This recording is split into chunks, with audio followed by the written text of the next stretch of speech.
Os irmãos estão nos ouvindo bem? Os irmãos preferem assim ou assim? Primeiro, O microfone. Som é um negócio sério. Dependendo do ambiente, dependendo da quantidade de pessoas, dependendo se ele está fechado ou aberto, tudo muda. É por isso que quem mexe com som, com a palavra, devem ser os primeiros a chegar, porque a gente não sabe como é que vai estar. Aí geralmente quando a gente deixa para mexer com essas coisas, se eu fosse estudar a Bíblia aqui no púlpito para pregar, certamente nós não teríamos uma mensagem. Se a gente for deixar para ligar o som quando o culto começar, sempre nós teremos dificuldades. Mas nós vamos prosseguindo. Eu quero pregar nesta noite com base nesses versículos que temos lido, dando o tema assim: enquanto ele não vem. Porque aqui fala da volta de Cristo, mas como todo bom pregador, no final Pedro faz a aplicação de toda essa mensagem que ele escreveu. E quando ele vai fazer essa aplicação, aí ele explica: enquanto ele não vem, o que nós devemos fazer, como devemos nos comportar. E é assim que nós precisamos estar com esse propósito.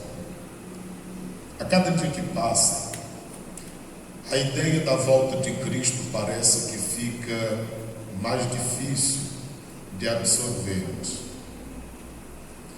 Eu cresci na igreja e quando criança, eu ouvia um corinho que cantava.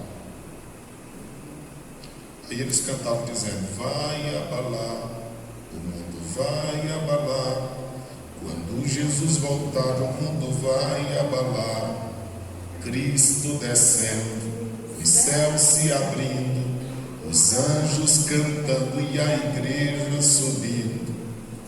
Então a gente tinha aquela expectativa que Cristo voltaria logo. Parece que a gente não ia ficar adolescente, não ia ficar jovem e nem tampouco casaria. Tinha um outro que dizia assim: essa terra vai pegar fogo, aonde é que tu vais morar? Essa terra vai pegar fogo, aonde é que tu vais morar? Eu vou morar com Jesus no céu. Eu vou morar com Jesus no céu. Não vai ficar nem raiz nem ramos, aonde é que tu vais morar? Não vai ficar nem raiz nem ramos, aonde é que tu vais morar? Eu vou morar com Jesus no céu. Eu vou morar com Jesus no céu. A ideia da volta de Cristo estava tão firme na gente que naquele período, às vezes, alguns pais cadastrados recebiam do governo umas cestas, uns leites, umas massas. E quando a gente acordava, que não encontrava os pais em casa, a gente já pensava: será que ele já veio? Era um negócio sério. O tempo foi passando e hoje a gente vê que, embora nós saibamos que ele vem, embora tenhamos certeza que pode ser agora, às vezes nós vivemos como se ele nunca fosse voltar. E embora digamos que ele pode vir hoje, antes que esse culto termine, às vezes a nossa forma de viver é como se ele nunca viesse. Mas Pedro diz aqui o seguinte: amados, porque Pedro era um pastor amoroso, ele estava cuidando da igreja e o fazia com amor, como vimos na escola bíblica dominical alguns domingos.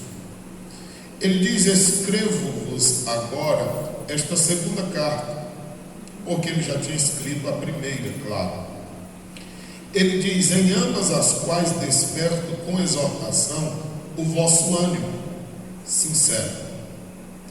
Aqui nós relembramos que todo pastor deve entender que ovelha não vê direito, não ouve direito.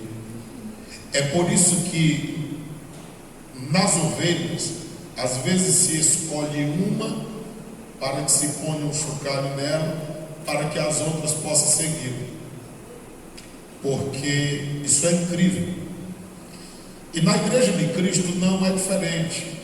Observe que se nós não fôssemos ovelha, só precisaria uma escola bíblica dominical por ano, né?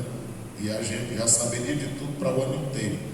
A gente precisa todo domingo e a gente ainda não sabe de quase nada, porque nós somos ovelhas. Então Pedro não se acanha de dizer: eu já escrevi uma, estou escrevendo a segunda para dizer a mesma coisa. E ele diz que ele despertava exortando o ânimo dos irmãos, que era um ânimo sincero.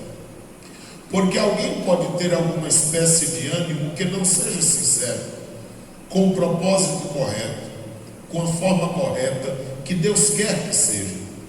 Mas a Bíblia Sagrada mostra que naqueles dias o ânimo dos irmãos era sincero, até porque eles viviam debaixo de muita perseguição.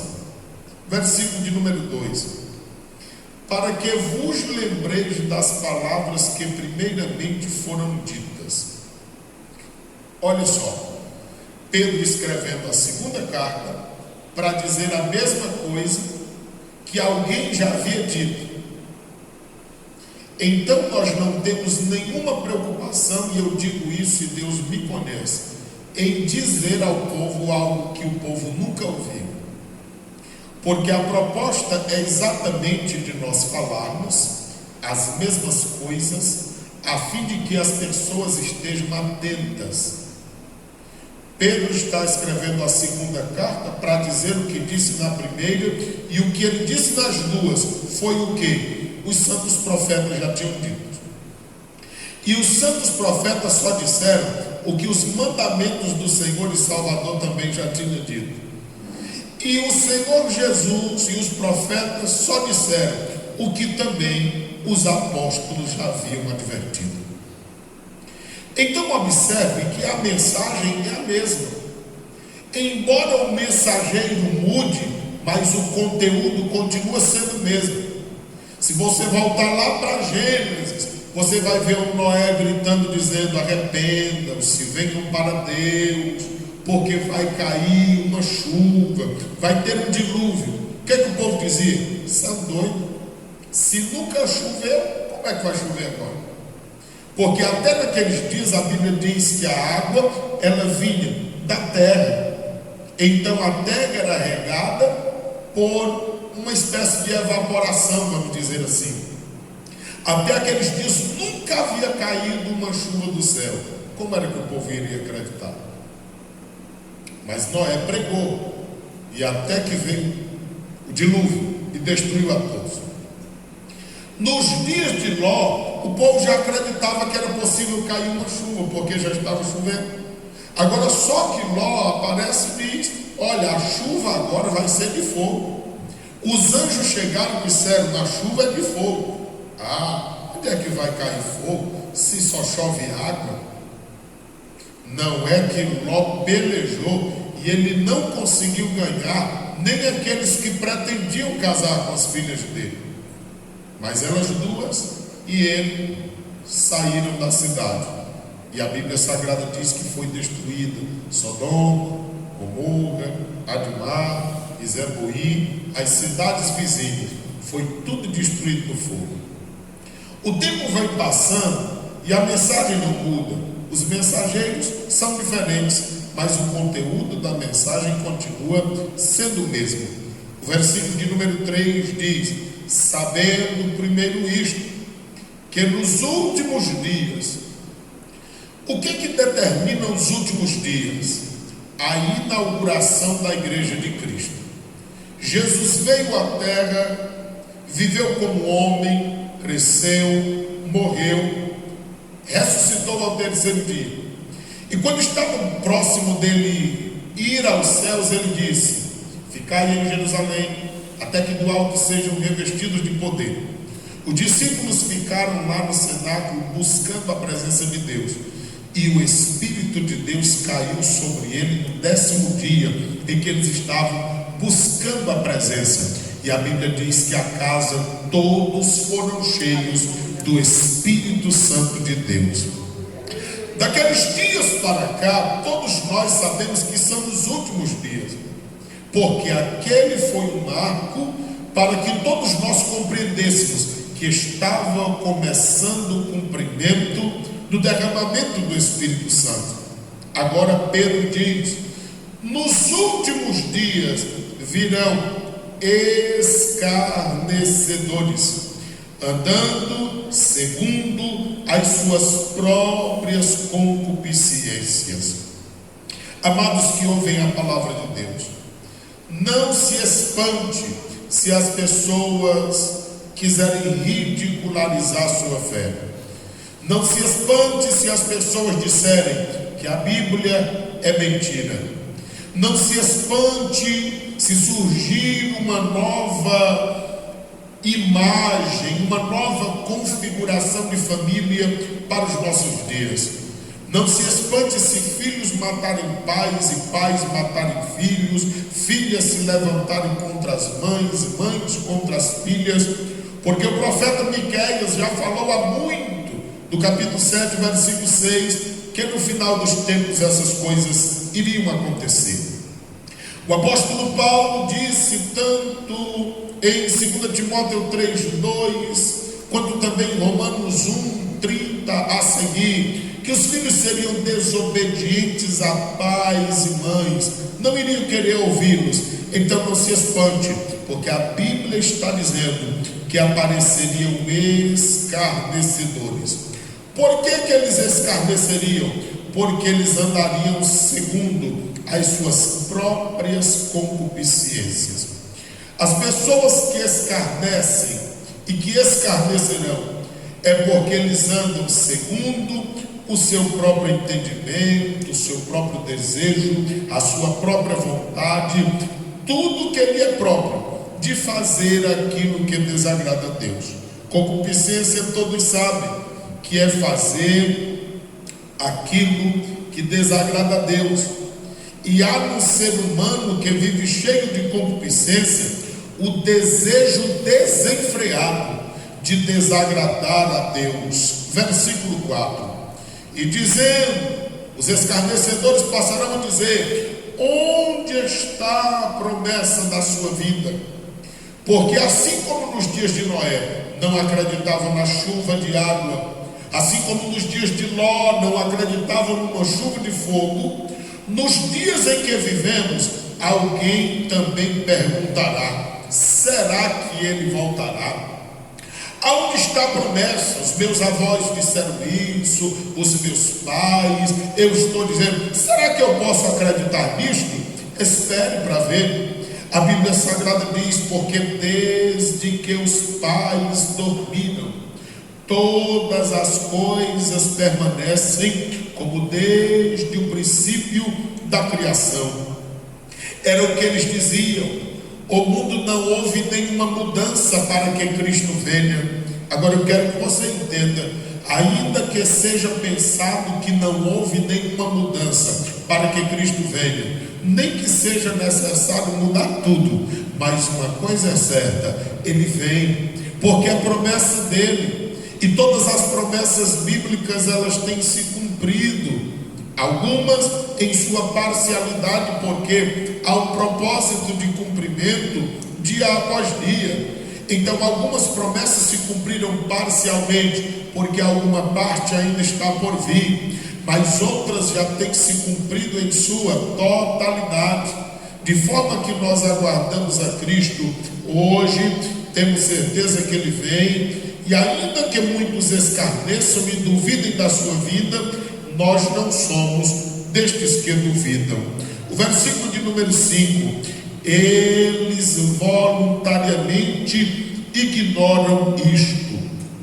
As pessoas, elas vão nos seus pensamentos vãos, em suas filosofias que não condizem com a palavra de Deus, e de acordo com seus próprios pensamentos, as suas concupiscências, eles voluntariamente começam a ignorar a palavra de Deus, aqueles que pregam a palavra de Deus. Observe que os ídolos das pessoas, as pessoas admiráveis pela sociedade de então, pela juventude de então, são as pessoas mais pervertidas que você possa imaginar. Os personagens bíblicos não é algo que chama a atenção da juventude atual. O que chama a atenção da juventude atual são as músicas profanas, são os comportamentos extravagantes, é uma vida dissoluta, distante de Deus, e eles começam a dizer: eu não acredito que Deus vai me desprezar por causa dos meus sentimentos estranhos. Eu não acredito que Deus vá me condenar porque eu faço alguma coisa que eu me sinto bem. Eu não acredito que Deus vai me punir se uma vez eu faço isto ou aquilo, e eu faço de todo o meu coração. Nós precisamos entender que Deus criou a humanidade com propósito, e o ser humano sem freio, sem a presença de Deus na vida, sem a orientação da palavra de Deus, ele é capaz de fazer as coisas mais bizarras que você possa imaginar, e aquilo que você não pode imaginar.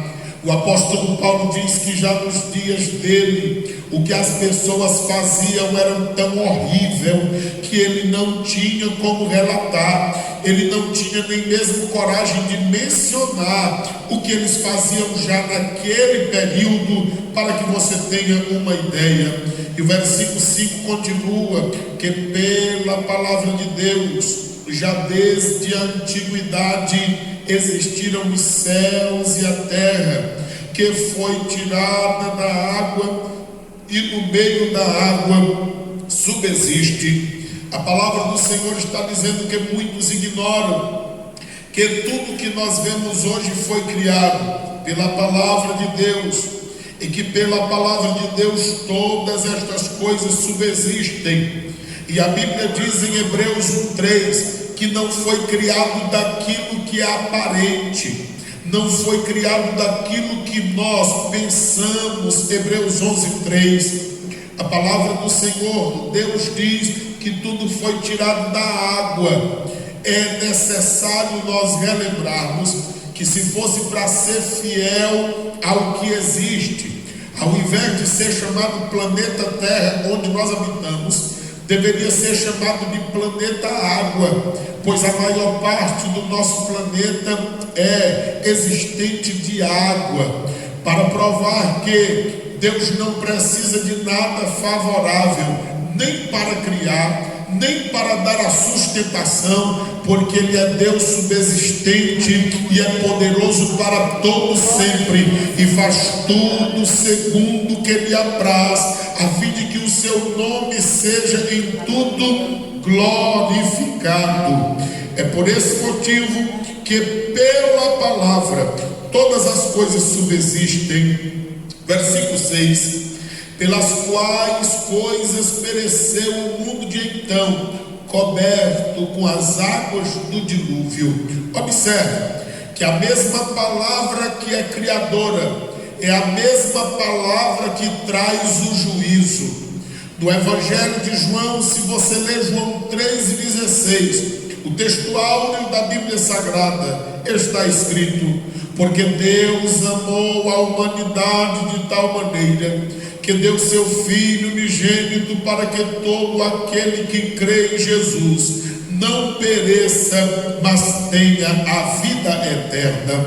Mas o Evangelho de João, no capítulo 12, versículo 48, diz que esse mesmo Evangelho que é pregado, e as pessoas que creem, se arrependem, se entregam a Cristo, são salvas por Ele, é o mesmo Evangelho que servirá como testemunha de condenação no dia do juízo. Essa palavra que nós anunciamos hoje, ela haverá de se levantar como testemunha diante de todos aqueles que não aceitarem o Evangelho, porque todos nós somos livres para fazer as nossas escolhas.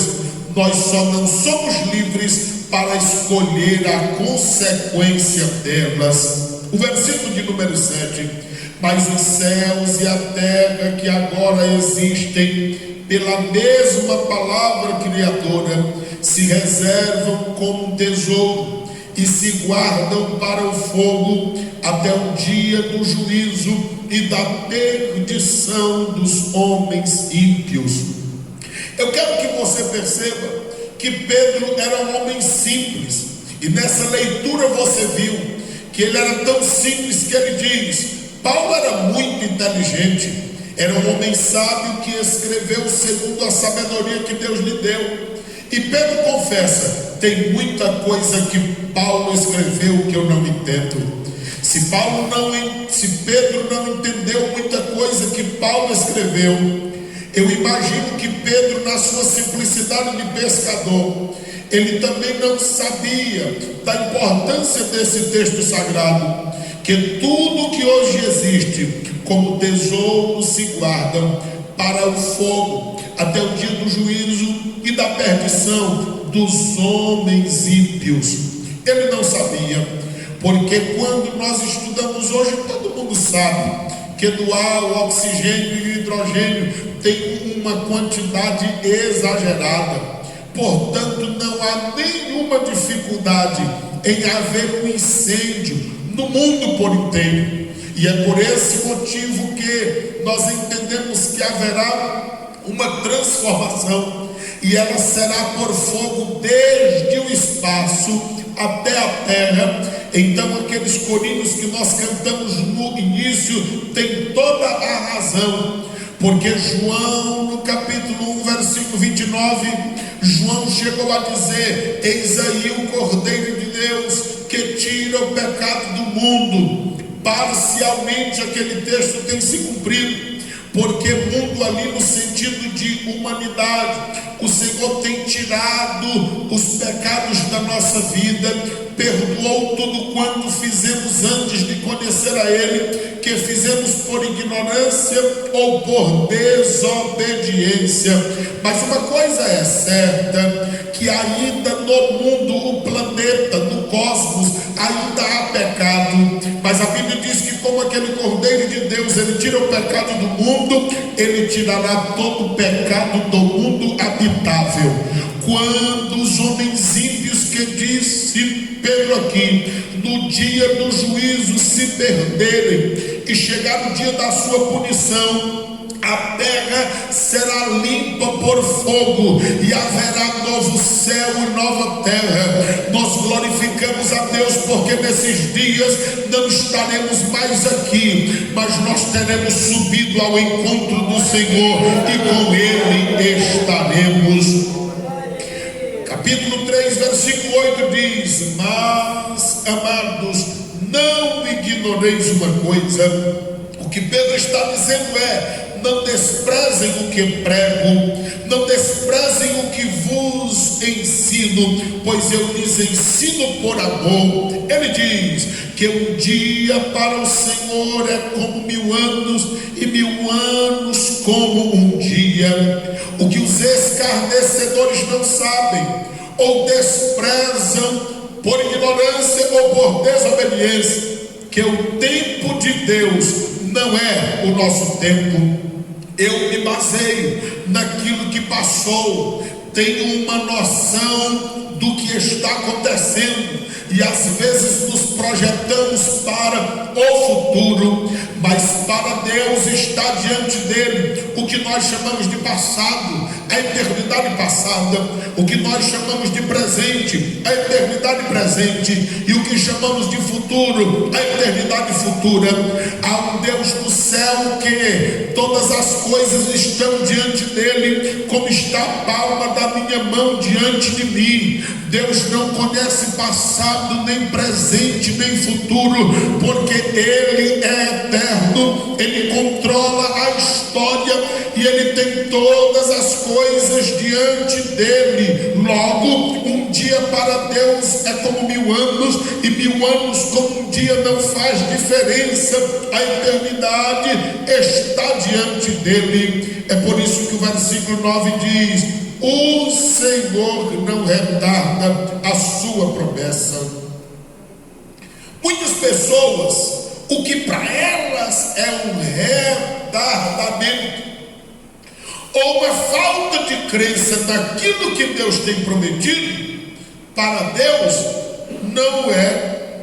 Porque ainda que alguns considerem esta promessa demorada, mas para Deus o que acontece é a longanimidade, é o laço da misericórdia de Deus se estendendo, dizendo: eu estou te esperando, eu estou te aguardando, eu quero que você se arrependa, eu quero que você volte, eu quero que você mude de atitude. Ele é longânimo para convosco, porque ele não quer. Você está certo quando diz que não acredita que Deus fez o inferno para o homem. Não, o inferno foi feito para o diabo e para os seus anjos, mas o homem ignorantemente e desobedientemente tem caminhado a largos passos para este lugar por causa da sua desobediência.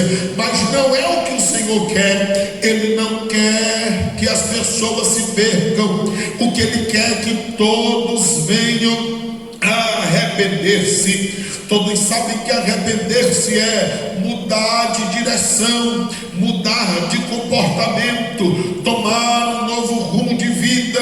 O versículo de número 10: mas o dia do Senhor virá como ladrão de noite. Escute isso: quando você menos esperar, Jesus já veio, e o que restará será arrependimento, tristeza, choros e lamentos. Por quê? Porque as pessoas estão vivendo a sua vida naturalmente, como viviam nos dias de Noé, como viviam nos dias de Ló. O ser humano sempre é assim. Observe que depois que crucificaram e mataram o nosso Cristo, a Bíblia Sagrada diz que a natureza protestou, o sol escureceu, a lua não deu o brilho e tudo ficou escuro, e as pedras se racharam ao meio. A Bíblia Sagrada diz que os soldados olharam para a cruz e disseram: é verdade, ele era o Filho de Deus. Enquanto não aconteceu tudo aquilo, eles ainda estavam duvidosos. Não será diferente na volta do Senhor. As pessoas duvidam, escarnecem e desprezam. Mas como aquele dia virá como ladrão de noite, o ladrão, ele não avisa, ele não diz: eu estou chegando, ele não diz a hora marcada em que virá. De repente e subitamente ele vem e faz o que tem que fazer, inesperadamente para o mundo, mas aneladamente e desejosamente para a igreja.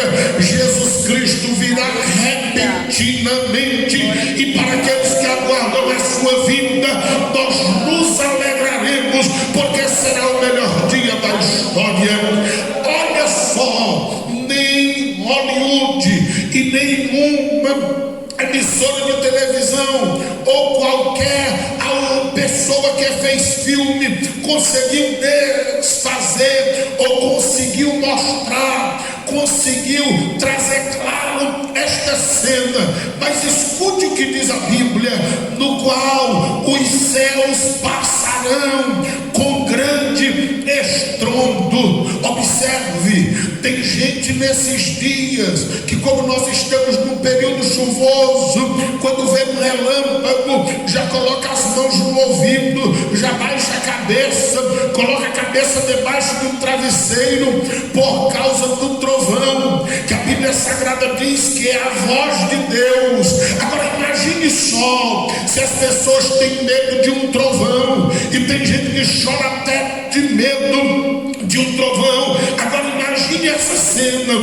os céus passarão com grande estrondo, e os elementos ardendo se desfarão. É outra chuva de fogo, porque isso aqui cairá como meteoros sobre a face da terra, e a terra e as obras que nela há se queimarão. Agora observe, as pessoas querem casas, mansões, e gastam dinheiro com tantas coisas, como carros e coisas parecidas, mas as pessoas não se preparam para o dia da volta de Cristo.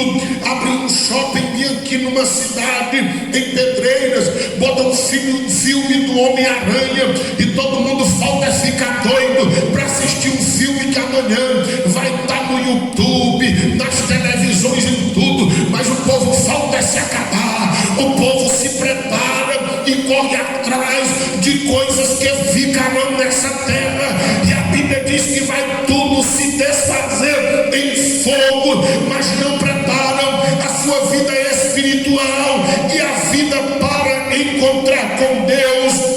O que a Bíblia Sagrada está nos advertir é que tudo isso vai se acabar. Continue vendo o filme, essa cena, o versículo 11: havendo pois de perecer todas estas coisas. Tu pode conseguir carro, casa e propriedade, mas deixa eu te dizer, tudo isso um dia vai se acabar. Nós precisamos dele agora, precisamos. Nós necessitamos dele agora, necessitamos. Mas sabe o que não vai se acabar? É aquilo que nós fazemos para Deus, são as vidas que nós ganhamos para Deus, é as pregações que nós pregamos para que pessoas sejam edificadas, porque tudo vai se desfazer aqui, mas quem se entregar a Cristo e quem servir a Deus de verdade estarão guardados em Deus e para Deus e para todo sempre. Ah, se o mundo entendesse essas verdades,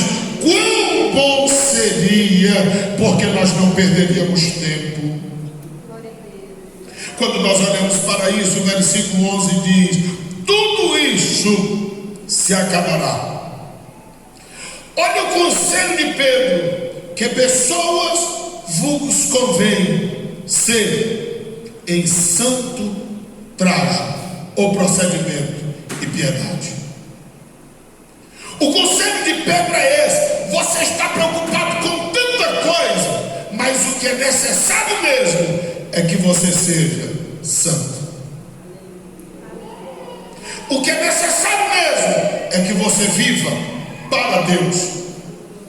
O que é necessário mesmo é que você viva uma vida piedosa. Versículo 12: aguardando. Essa palavra aguardar aqui é aguardar ansiosamente. É como alguém curioso que está vendo uma briga lá do lado de fora e às vezes tem medo de sair, mas fica na ponta de pé para ver pela janela ou pela frecha da porta, porque ele quer saber tudo que está acontecendo. Quando diz aguardando, está como quem ponta de pé dizendo: está chegando, ele veio, eu tenho certeza, eu estou aguardando, e o coração saltando em tempo de sair pela boca dizendo: eu estou aguardando meu mestre, é ele que eu estou esperando. E Pedro ainda tinha mais um pensamento nos seus dias, e ele diz: apressando-vos para a vida do dia de Deus, em que os céus em fogo se desfarão. Agora observe, como é que alguém está aguardando e se apressando para um negócio que vai acontecer. O quê? Os céus se desfazendo em fogo, os elementos ardendo, e o que é ferro se fundindo, aço, tudo se derretendo. Mas nós, segundo a sua promessa, a mesma promessa que os homens abomináveis, a mesma promessa que os homens escarnecedores, a mesma promessa que os homens corruptos e corruptores desprezam, é a mesma promessa de quem serve a Deus está aguardando. E nós estaremos aguardando novos céus e nova terra. Esse novo céu e nova terra que surgirá será tão diferente que olha o que tem nele: onde habita a justiça. Nós vivemos num mundo tão injusto que, se você for pego e denunciado maltratando um cachorro, você é preso sem direito de fiança e cumprirá sua pena. Se você matar uma pessoa, fugir do flagrante, você se apresentará e não acontecerá absolutamente nada. Uma bomba de Hiroshima e Nagasaki que destruiu todo um povo de uma época, e ainda hoje nasce gente doente por causa do efeito daquela bomba. Mas foi descoberto que aquela bomba não mata barata. As baratas ficaram todas vivas. Parece que para a humanidade o ser humano vale menos do que uma barata. Mas a Bíblia Sagrada diz em Salmos 49, versículos 6 a 8, que o ser humano é precioso para Deus. Os versículos 15 em diante, que se alguém quisesse pagar com o dinheiro do mundo inteiro, o dinheiro se esgotaria, porque o dinheiro ou o preço de uma vida humana para Deus é muito precioso. Foi por isso que Deus enviou o Filho dele para morrer na cruz do Calvário e derramar o sangue dele para salvar a todos nós. E o escritor de Hebreus diz: considerai aquele que por vós sofreu, padeceu e sofreu afrontas, a fim de que pudesse nos salvar. O texto sagrado nos diz, amados irmãos, no versículo 14, e agora começam as aplicações de Pedro, porque Pedro prega tudo isso aqui, escreve tudo isso, e agora ele explica o motivo, e é aqui onde começa a mensagem que eles têm o tema: enquanto Jesus não vem.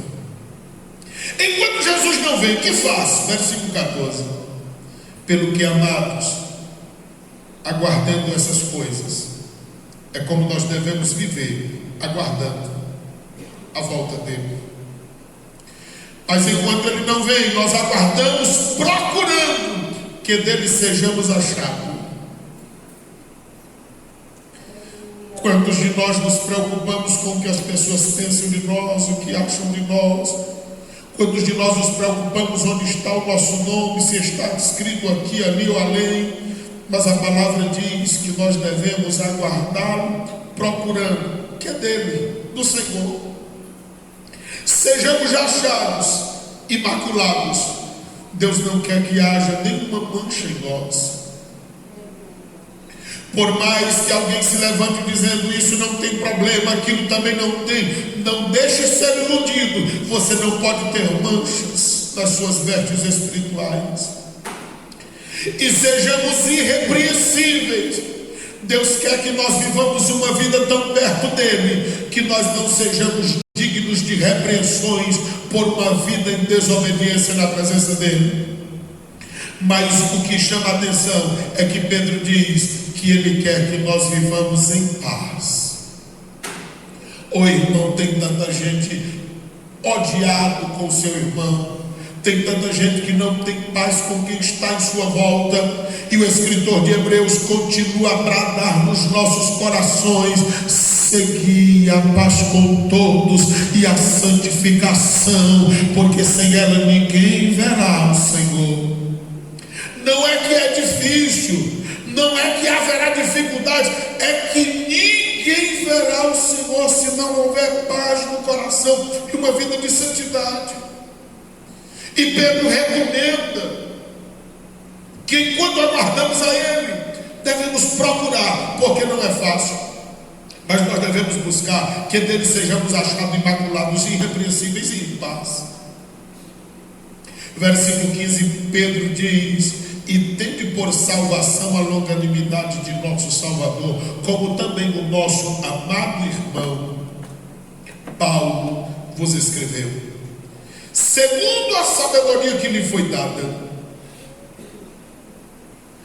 O que Pedro está nos dizendo através desse texto é que nós precisamos aguardar, e enquanto ele não vem, nós não podemos e nem precisamos ser invejosos.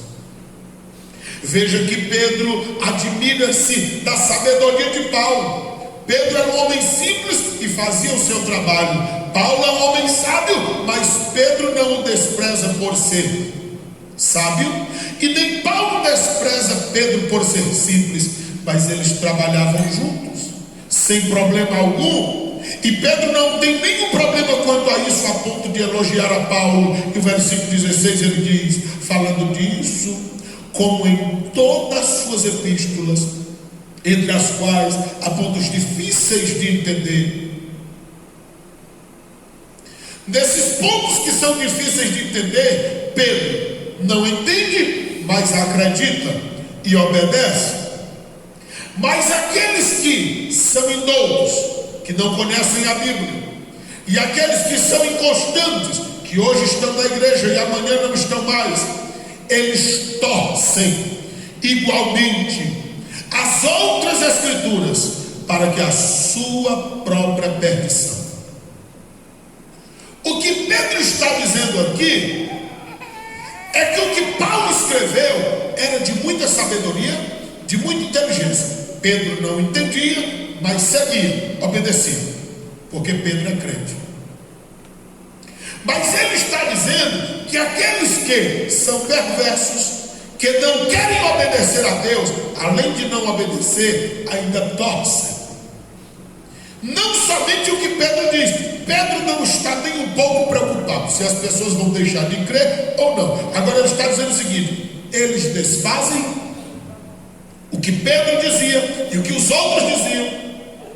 É por isso que ele fala das outras escrituras, mas ele diz o seguinte, que eles fazem isso para a sua própria perdição. Irmãos, eu fico pensando, a gente pregando um evangelho desses aqui, eu não tenho nenhum espanto se amanhã colocar uma igreja minha ali na frente dizendo: venha para cá, você pode tudo, pode fazer tudo, andar do jeito que quiser, porque Deus é amor. Eu não me preocupo e nem me espantarei se isso acontecer. Eu não me espantarei se muitos daqui saírem e forem até congregar ali. Não causará nenhum espanto para mim. Causará espanto é se as pessoas entrarem no céu torcendo a palavra de Deus.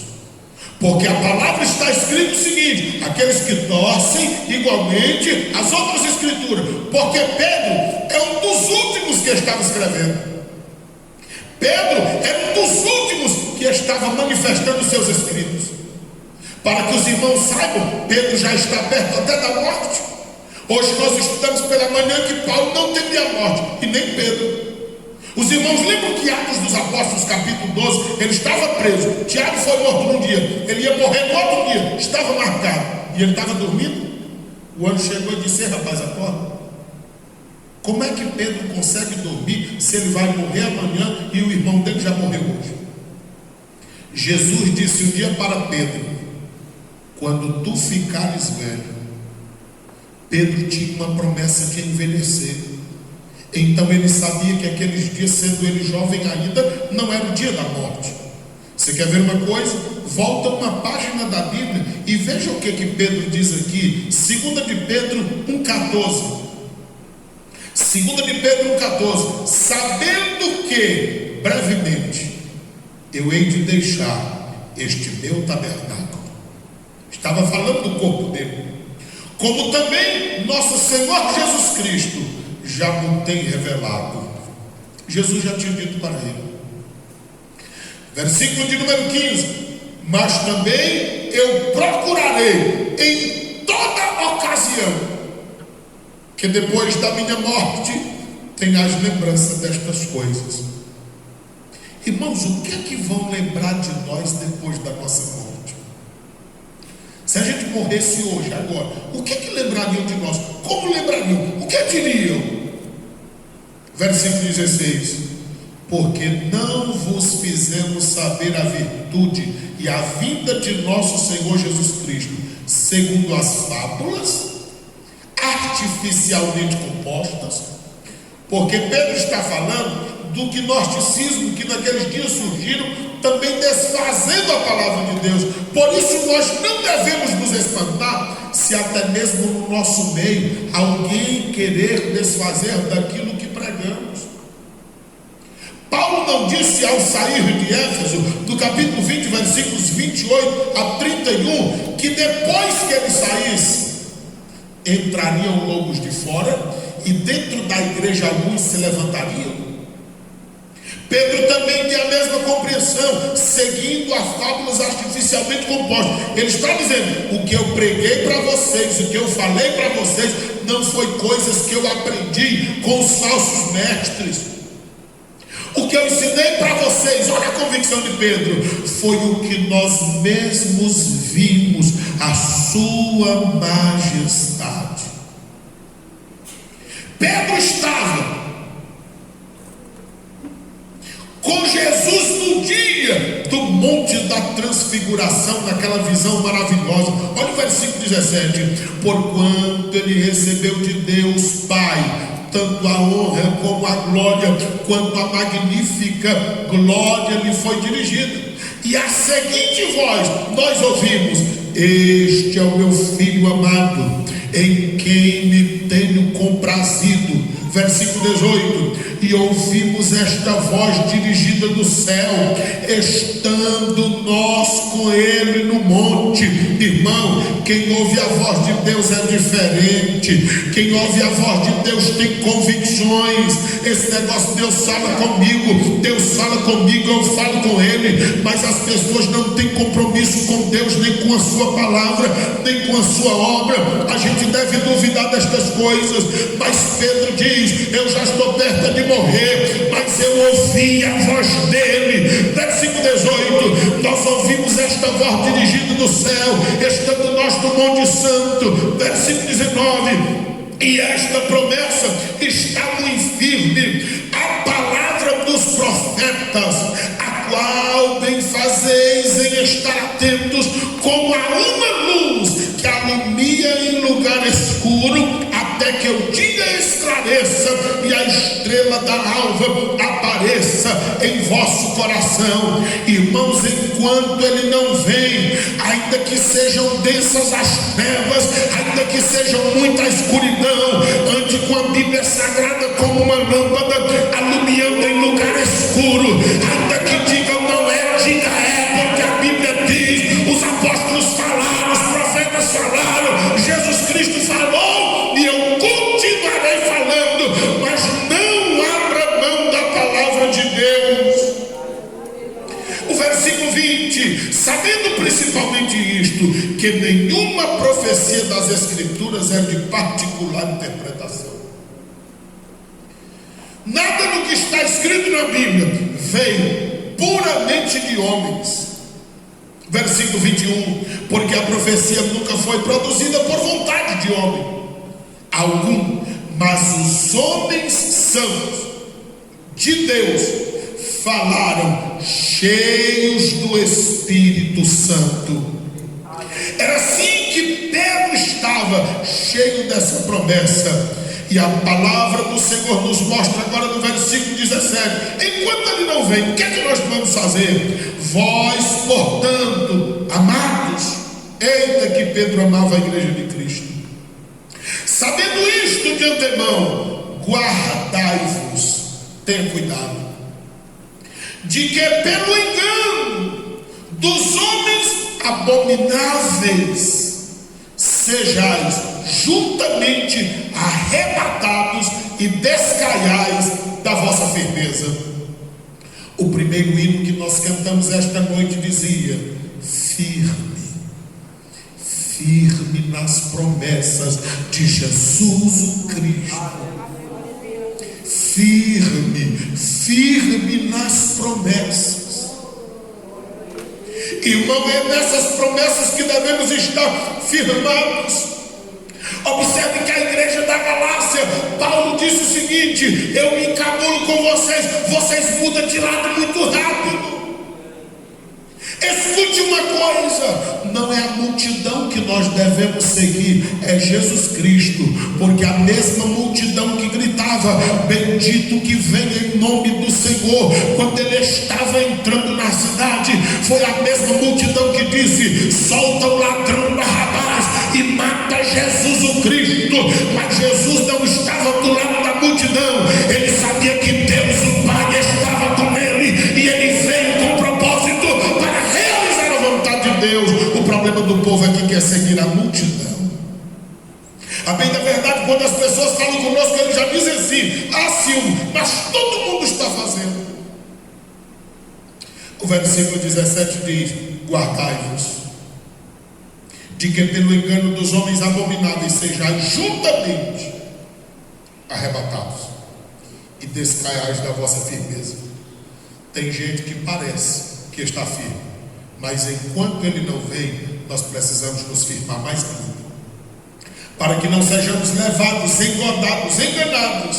Enquanto ele não vem, o que vamos fazer? Versículo 18: antes, crescei na graça. Tem gente que quer crescer no município, tem gente que quer ter um nome na secretaria municipal, tem gente que está pensando em muitas coisas daqui. Irmãos, vamos crescer na graça. Irmãos, vamos crescer no conhecimento. E o que é que essa graça e esse conhecimento vai nos dar? O Senhor Jesus Cristo e Salvador. Isso é muito. Paulo teve tanto conhecimento no judaísmo, mas ele disse que transformou tudo em estrume quando ele aceitou Jesus. Agora, o conhecimento de Deus, ele disse, é um tesouro incomparável. E ele diz o seguinte: crescei na graça e no conhecimento de nosso Senhor e Salvador Jesus Cristo. A ele seja toda a glória. Enquanto ele não vem, glorifiquemos a ele. Assim agora, como também no dia da eternidade. Observe o que Pedro está dizendo: no dia da eternidade, para que você saiba que um dia para Deus é como 1000 anos, 1000 anos é como um dia. Ele está falando no dia da eternidade, porque a eternidade não tem dia, não tem noite, é o dia da eternidade, o dia eterno é para sempre. Amado que ouve a palavra de Deus, se será maravilhoso para aqueles que aguardam a vida de Cristo,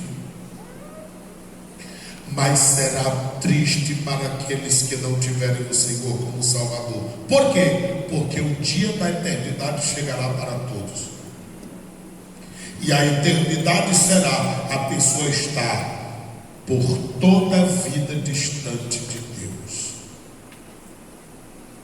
Quando nós lemos isto na Bíblia Sagrada, nós vemos o quão especial, importante e necessário é que tomemos uma decisão sábia hoje. Se tem alguém nesta noite que deseja reconciliar-se com Deus, ou entregar a vida a Cristo Jesus como Senhor e Salvador, a oportunidade é esta, porque nós não sabemos quanto tempo de vida temos. Fique de pé em nome do Senhor Jesus Cristo. Se tem alguém que deseja voltar-se para Deus, arrependendo-se dos seus pecados, decidindo viver uma vida para Deus, em Cristo, em obediência ao Senhor, essa é a oportunidade. Porque quão triste será Cristo voltar e nós não estarmos preparados. Que Deus nos livre disso. Quão triste será depois de nós ouvirmos uma mensagem como essa, que parece ter sido tão esclarecedora, e de repente essa mensagem servir como juízo para nós. Ou seja, tu ouvistes a palavra, Malaquias 3:16 diz que há um memorial diante de Deus. A palavra diz que há um memorial, logo há uma necessidade de nos voltarmos para Ele. Tem alguém que deseja voltar-se para Deus como Senhor e Salvador? É esta a oportunidade. Tem alguém? Vamos orar ao Senhor nosso Deus. Pai querido, nós te louvamos pela tua palavra,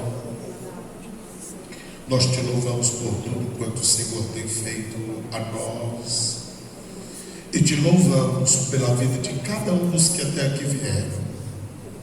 Nós te pedimos que o Senhor abençoe de uma forma especial a todos quanto aqui estão. Te pedimos também em nome do Senhor Jesus Cristo, que o teu Espírito Santo continue firmando estas verdades ao nosso coração e à nossa vida. Nós queremos te pedir em nome do Senhor, leva-nos aos nossos lares em paz, mas nos dá uma noite de paz na tua presença, firmando os nossos pés na rocha e abençoando a cada um dos que até aqui chegaram, de forma que o teu nome seja glorificado na nossa vida. Olha para todos os que aqui estão, que precisam de saúde física, dá-lhes saúde, ó Pai. Olha para tantos irmãos que não puderam vir, são muitos os irmãos que enfermaram. E assim como a igreja orou por nós há alguns dias, quando estivemos ausentes, e por 10 dias estivemos enfermos, nós oramos pela vida de todos os nossos irmãos, que são muitos, que não puderam chegar à tua casa, por causa desta virose que tem alcançado a muitos. Ó Deus, nós repreendemos em nome de Jesus e pedimos, dá saúde aos teus servos, porque amanhã o nosso desejo, se o Senhor não voltar, é de nos reunirmos aqui para mais uma vez glorificarmos a Ti, porque Pedro diz que enquanto o Senhor não vem, nós devemos viver uma vida justa, devemos viver uma vida piedosa, devemos viver uma vida santa, aguardando ansiosos a tua volta. Então nós queremos estar aqui de novo amanhã, é o que nós a Ti pedimos. Fica conosco e nos ajuda em tudo, a fim de que o teu nome seja glorificado em nós. Que a graça do Senhor Jesus, o amor de Deus, o nosso Pai, a comunhão e a consolação do Espírito de Deus seja conosco não somente agora, mas para todos sempre. Todos dizem: a paz do Senhor.